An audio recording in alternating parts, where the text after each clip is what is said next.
Hey folks, Matt from artoftheimage.com. Just got a quick question in here from Michael Terry Littlejohn. And this is an older question that I just found on the Art of the Image Facebook page.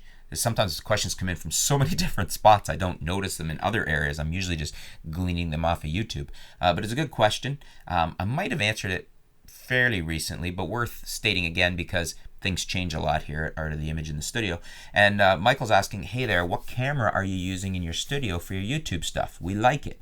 At the time he wrote this, which was last October, I'm not sure what camera I was going to be, probably the G7. I would have been shooting with the G7, which is a fantastic camera, and I still highly recommend it.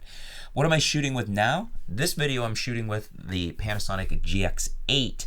But what I'm going to be shooting with on a regular basis now is the G85, which is the successor to the G7.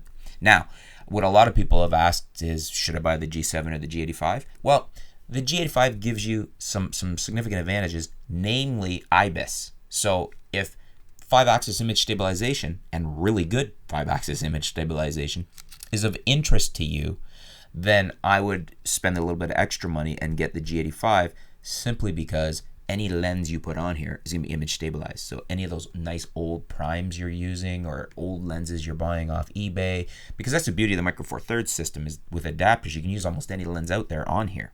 And I'll show you in a coming video. I love to use my Nikkor SC 50mm f1.4, which is a 1962 lens, manual focus, but it works great on here with an adapter. And it's image stabilized because the built-in IBIS. So I would go with the G85, but I also wouldn't hesitate to say if money's a concern and you want to get in a little bit lower cost, more economical, I don't hesitate to say go ahead with the G7. It's a phenomenal camera. The G7 didn't become obsolete all of a sudden because the G85 came out. The G85 just gives us some more features, namely the IBIS. But the G7 is still a fantastic camera, and if you're wanting to shoot video, I don't have a problem at all if you want to go with the G7 to save some money. So in a nutshell, there's my answer. Love the G85 if you're on more of a budget or want a more economical camera, or say you need two cameras and you don't want to spend as much money on two. G7's a great option too. So what do you guys think? Would you go G85? Would you go G7? Let me know in the comments below. I'm just curious.